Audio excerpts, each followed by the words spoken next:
আপনাদের সামনে কোরআন থেকে যে আয়াতখানা পাঠ করে নিয়েছি, মহান রব্বুল আলামিন জানেন এই আয়াতের উপরে কিছু কথা বলার জন্য এবং এই কথার উপর আমল করার জন্য সবাইকে কবুল করে নেয় বলে আল্লাহুম্মা আমিন।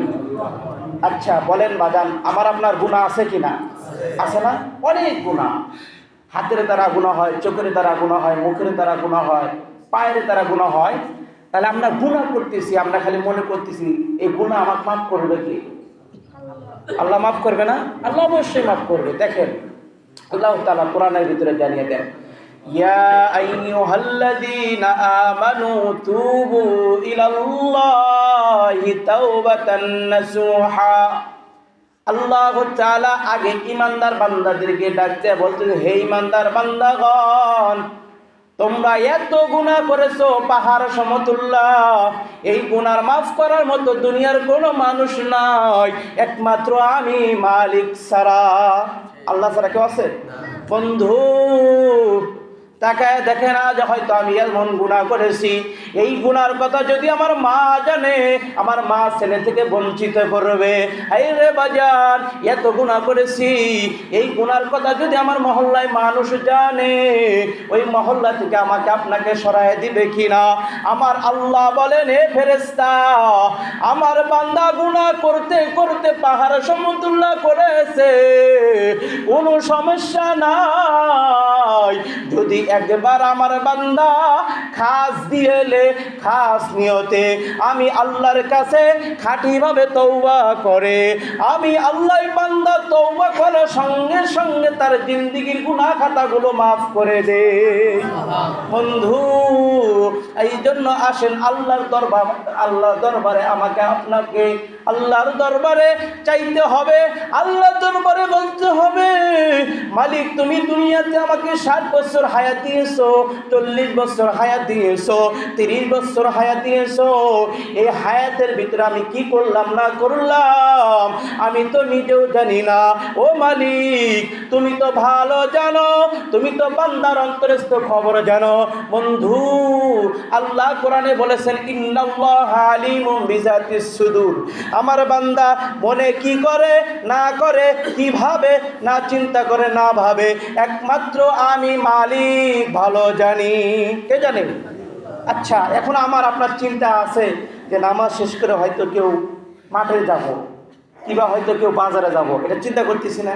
আমি কেউ চিন্তা করতেছি, তার আমার মুয়াজ্জিন সাহেব কিন্তু জানতেছে না যে আমি এখন নামাজ পড়ে কই যাবো, জানে না। কিন্তু মুয়াজ্জিন সাহেব এখন নামাজ পড়ে কই যাবে আমিও জানি না। তাহলে আমরা কেউ জানি না, জানেন কে?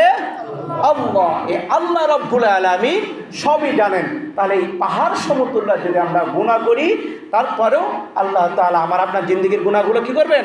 মাফ করবেন। কিন্তু সেইভাবে আমরা তওবা করার মতো তওবা করি না। আমরা এই তওবা করি, আবার এই তওবা শেষ হয়ে যাওয়ার পরে আবার বাহিরে যা আমরা গুনাহ করি কি না? এজন্য আল্লাহ রাসূলের কাছে একজন সাহাবী, এই সাহাবী এমন একটা গুনাহ করেছে রে বাজান, এমন এক গুনাহ করেছে এই সাহাবী। একদিন হযরতে ওমর রাদিয়াল্লাহু তাআলার নাম শুনছেন কিনা? ওমর সাহাবী, নবীর ভূমিষ্ঠ সাহাবী, কাছের সাহাবী, আশারা মুবাশশারা 10 জন সাহাবীর ভিতরে এই ওমর রাদিয়াল্লাহু তাআলা আনহু একজন সাহাবী। এই সাহাবী একদিন রাস্তা দিয়ে যাইতেছিলেন তার বাড়িতে, যাওয়ার পথে দেখে একখান যুবক এত কান্নাকাটি করতেছে, এত হাউমাউ করে কান্নাকাটি করতেছে। এই ওমর রাদিয়াল্লাহু তাআলা আনহু ওই রাস্তার ভিতরে যাওয়ার পথে বলতেছে, ও ভাই তুমি এইভাবে কান্নাকাটি করো কেন? ওই যুবক বলতেছে, ও নবীর সাহাবী ওমর ভাই, আপনি কি আমাকে একটু রাসূলের দরবারে নিয়ে যাইবেন? আপনি কি আমাকে রাসূলের দরবারে একটু হাজির করাইবেন?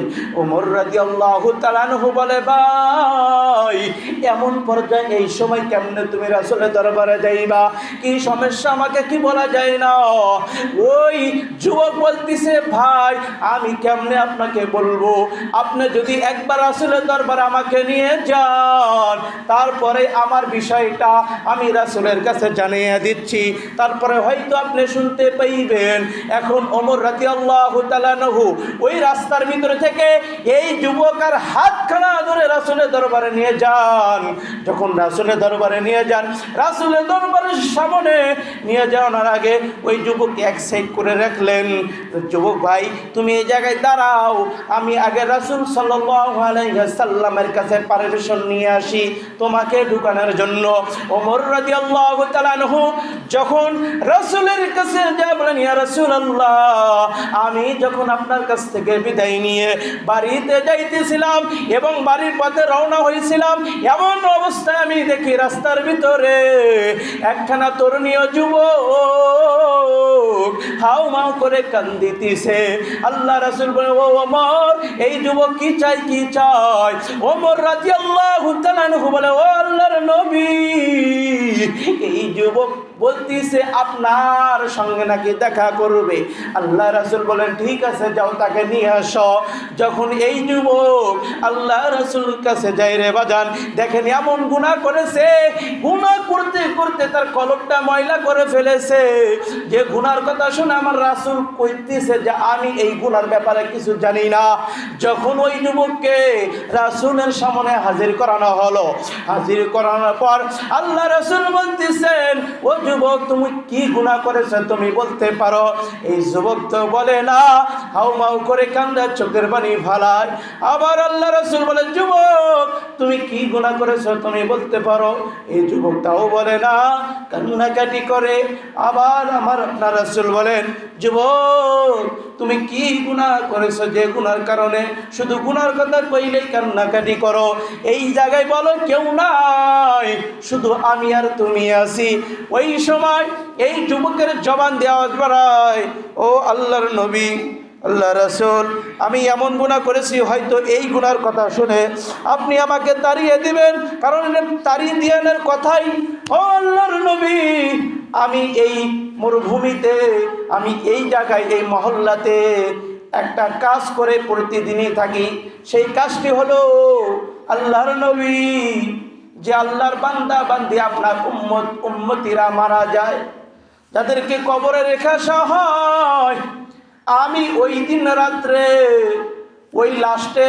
ওই লাশের আত্মীয় স্বজনের চোখ ফাঁকি দিয়ে, ওই লাশের পরিবারের চোখগুলো ফাঁকি দিয়ে নিশিরাইতে আমি যাইয়া, যদি পুরুষ হয় কয়খানা কাপড়? 3খানা। আর যদি মহিলা হয় কয়খানা কাপড়? 5খানা। বন্ধুরে, আল্লাহ রাসূলের কাছে এইভাবে বর্ণনা করতেছেন। আল্লাহ রাসূলকে বলতেছেন, আল্লাহর নবী, এই মরুভূমিতে, এই মহল্লাতে যখন কোন আল্লাহর বান্দি কিংবা বান্দা মারা যায়, আমি কি করি? যদি কোন আল্লাহর বান্দা মারা যায়, ওই নিশিরাইতে আমি ওই কবরস্থানে যাইয়া আমি ওই লাশটা কি করি? ওই লাশের থেকে যদি পুরুষ হয় 3খানা কাপড় আমি সুন্দর করে নিয়ে আমার বাড়িতে যা সুন্দর করে ধৌত করে আমি এই কাপড়খানা আমি আবার বিক্রি করি। এইভাবে বিক্রি করতে করতে আমার সংসার চালাই, এইভাবে আমি বিক্রি করতে করতে আমার পরিবারকে চালাই। কিন্তু আল্লাহ রাসূল, আজকে এমন একটা কাজ করেছি যে কাজের কথা আপনাকে বলতে পারতেছি না। কেতাবের ভিতরে উল্লেখ করা হয়েছে, ওই সময় ওই যুবকের মনে হয় অন্তরটা শুধু ফাটিয়ে যাচ্ছে বারবার। এই যুবক বলে, আল্লাহ রাসূল, যখন আজকে 2-3 দিন আগে এই মহল্লাতে একজন কুমারী যুবতী মারা গেছে, যে যুবতীর বিবাহ হয় নাই, আমি কি করলাম? যখন আমার কানে আওয়াজ আসলো, আমি ওই যুবতীর আত্মীয় স্বজনদের সবাইদেরকে তাদের চোখগুলো ফাঁকি দিয়ে আমি নিশিরাইতে তার কবরে গেলাম এবং তার কবরস্থানে গেলাম। যাওয়ার পরে যখন আমি ওই যুবতীর শরীর থেকে, ওই লাশটার শরীর থেকে 5খানা কাপড় আমি খুলে নিয়ে আসতে ধরলাম, এমন পড়তে আমাকে কেমন জানি শয়তান বাধা দিল। বলতেছে, যুবক রে, এমন এক সুন্দরী দুনিয়ায় কোনোদিন দেখোনি, এমন এক সুন্দরী হয়তো তোমার চোখে আর পড়বে না। এই অবস্থায় এই সুন্দরীকে একা ফেলে যেও না। এই সুন্দরীর সাথে তুমি কি করো? তোমার যৌবনের চাহিদা মিটাও। শয়তানের বাধা তার মনের ভিতরে লেগে গেল। এখন এই যুবক যখন আবার একটু হাঁটতে ধরে, বাড়ির দিকে রওনা হবে, আবার তাকে শয়তান কি দেয়? শয়তান আবার তাকে বাধা দিচ্ছে, যুবক তুমি এই সুন্দরী নারী থেকে কই যাইবা? এই নারী তো দুনিয়ার পাইবা না। এই যুবক এখন এই শয়তানের কথা মতো আবার ওই কবরের ভিতরে গেলেন। যায় যখন ওই যুবতী ওই লাশটাকে একটু দেখলেন, দেখার পর তার তো যৌবনের চাহিদা মিটে গেলেন। সেই যৌবনের চাহিদা রে ভাই, ওই যুবতীর লাশের সাথে এই যুবকটি ওই যুবতীর লাশের সাথে জিনার কাজ সম্পূর্ণ করলেন। নাউজুবিল্লাহ বলেন। জিনার কাজ করলেন, করার পর এখন বাড়িতে চলে গেলেন।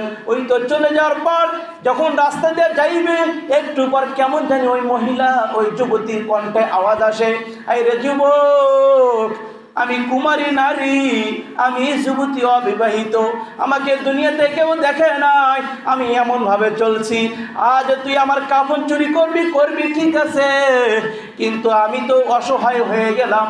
তুই আমার সাথে এমন কাজ করলি, কিয়ামতের ময়দানের দিন আল্লাহ আমাকে তো নাপাক অবস্থায় উঠাইবে। আমি আল্লাহর কাছে বিচার দেই, আল্লাহ জানি তাকে আর মাফ না করে। এই কথা শোনার পর এই যুবক, ওই তো বললাম, আল্লাহ রাসূলের কাছে গেলেন। যার পরে এই বর্ণনা করতে করতে আল্লাহ রাসূল বলেন, তুমি এমন কথা বলছো, এই গুনার আর তোমার কোনো মাফ নাই, আমি তো মাফ করতে পারবো না।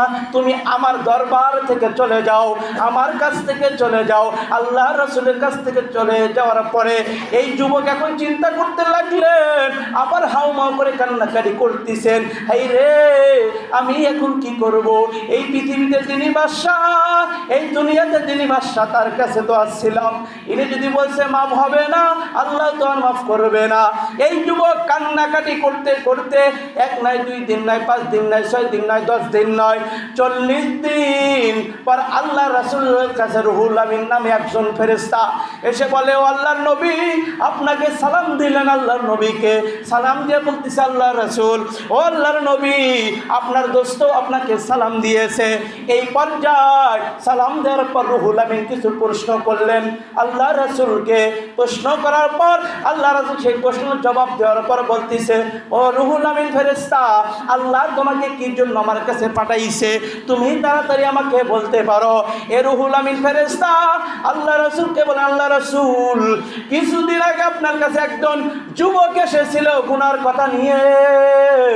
আজকে সেই যুবকের গুনার ফয়সালা আল্লাহর তরফ থেকে এসেছে। আল্লাহ তাআলা সেই যুবকের গুনাহগুলো মাফ করে দিয়েছেন, আপনিও মাফ করে দেন। সুবহানাল্লাহ। তাহলে দেখেন আল্লাহ তাআলা এত